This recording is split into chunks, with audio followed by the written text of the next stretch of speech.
Hello, welcome to EPG Pathshala. Today we are going to talk about construction morphology part 2. In this module, we will be talking about inflectional phenomena and its application in construction morphology.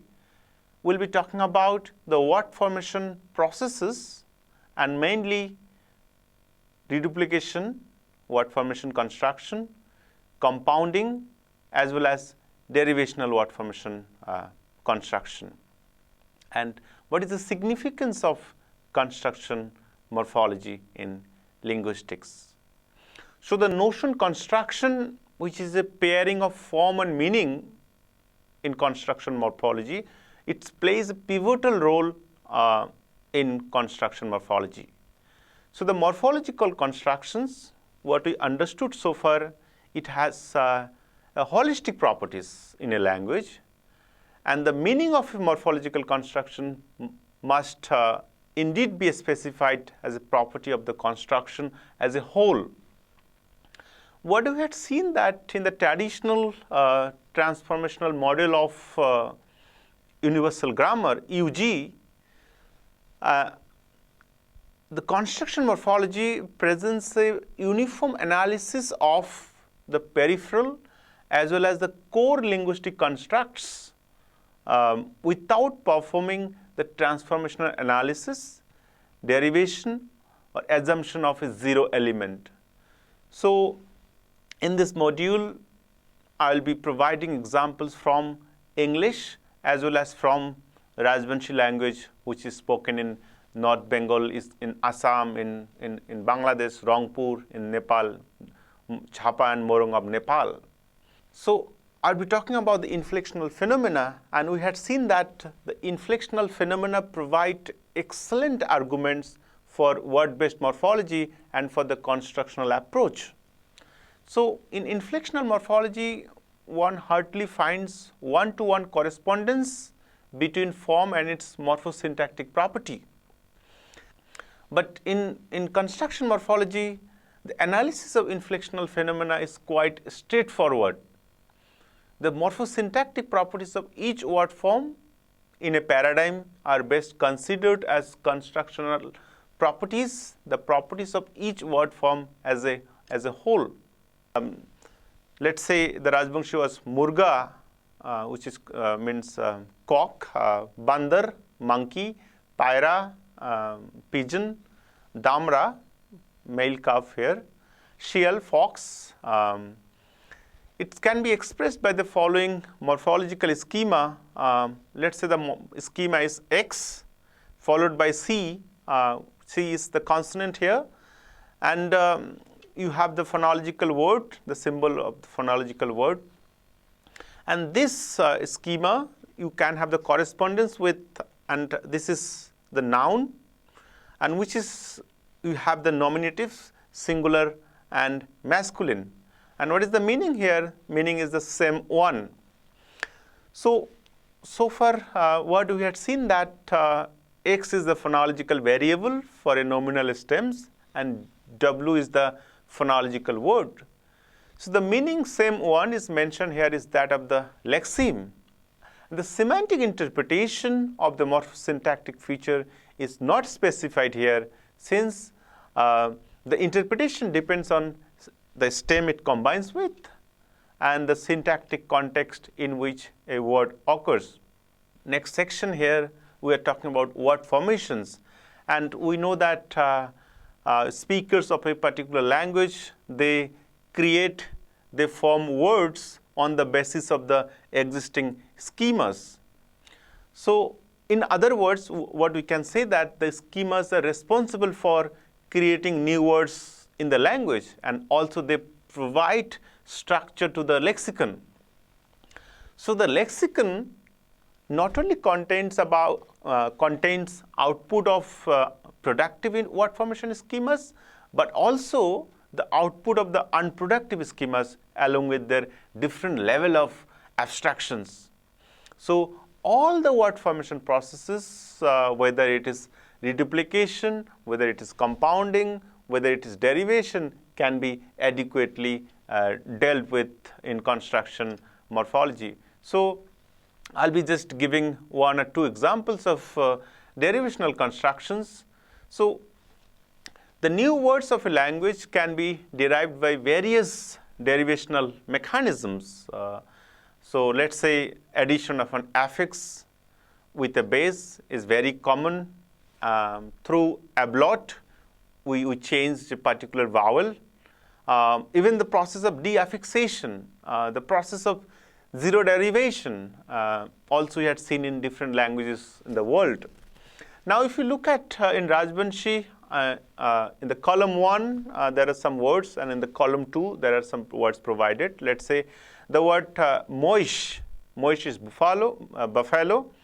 The word, let's say, gadi, which is cart, and the word bashi is again flute. So in the column 1, all these are nouns.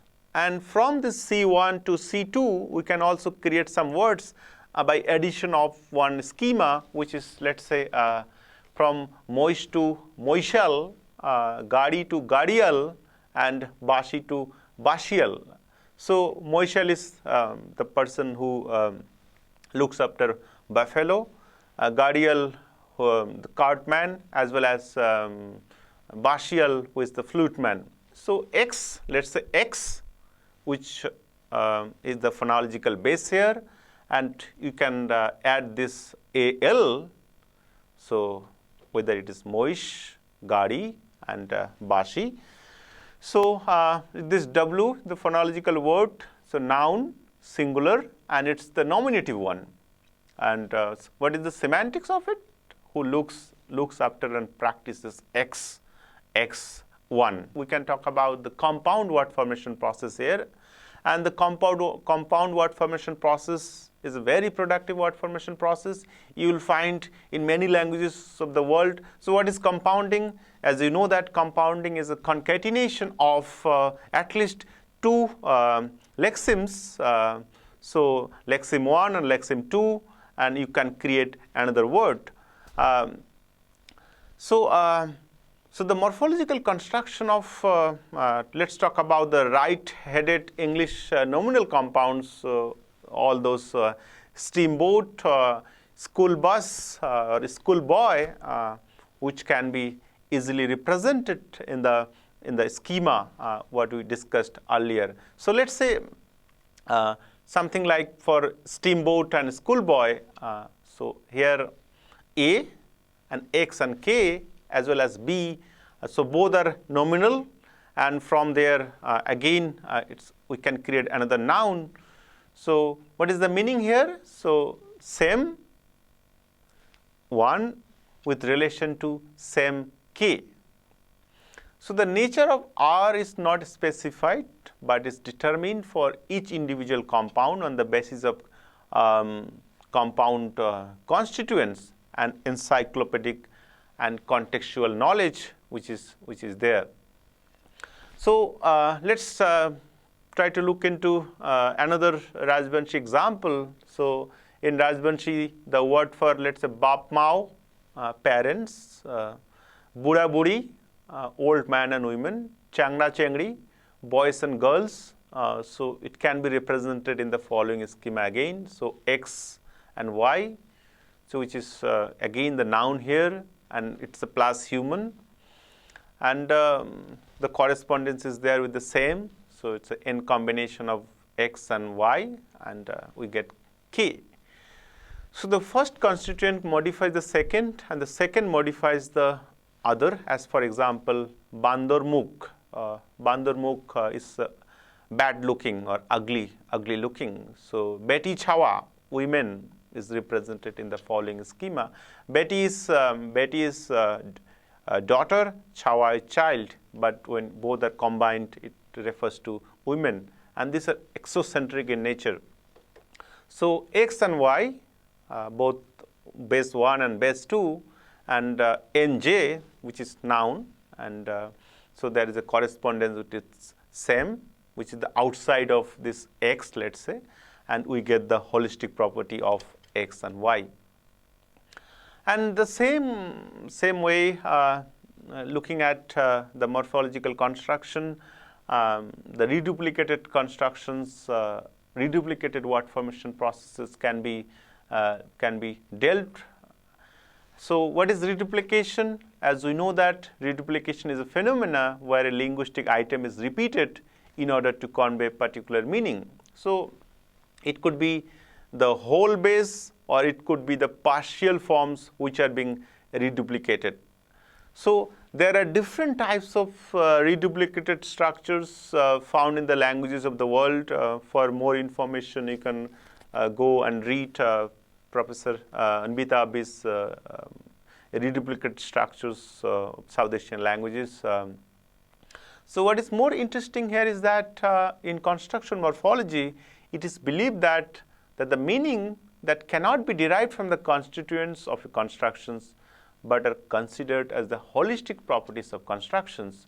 So reduplicated structures receive prototypical as well as idealized interpretation, often in contrast to less prototypical interpretations. So let's talk about one or two examples of Rajbanshi reduplications. So reduplication or reduplicated structures can have all kinds of meanings in Rajbanshi. And so we have the total reduplication, which is used to express plurality or distributive plurality, as in, let's say, bari. So bari is each and every house, which can be represented by the following schema. So n and n, so again nj, we talk about the distributive plurality, same one. So what is the significance of construction morphology so far? So the insights of construction morphology and can be fruitful in learning and teaching foreign languages, which takes into account the crucial role of conventionalized as well as unpredictable constructional idioms. So the knowledge of constructional idioms may facilitate invaluable inputs for second language teaching and learning. The constructionist approach provides an interesting perspective for the interpretation of neuropsycholinguistics findings and proper location of various linguistics tasks in the brain. Besides, in corpus linguistic research, child language acquisitions, and in grammaticalization, construction morphology offers some interesting insights. We discussed the inflectional phenomena and provided examples from Rajbanshi and also from English. We have also discussed derivational word formation process. We discussed compound word formation process. We also discussed reduplicated word formation process, and at the same time, the significance of construction morphology in linguistics. So constructional morphology, and especially the notion constructional schema, which plays an important role in construction morphology. So constructional schema denotes a schematic pairing of form and meaning. And the inflectional phenomena and word formation schemas we discussed in this module. And for the analysis of inflectional phenomena, the holistic properties of the inflectional forms are taken into account. And what we had seen that it's not only inflectional phenomena, but at the same time, all other word formation processes can be adequately dealt in construction morphology by those constructional schemas. I hope this module may be very fruitful for you for a better understanding the theoretical concepts in linguistics, and at the same time the notion of the mental lexicon. Thank you so much.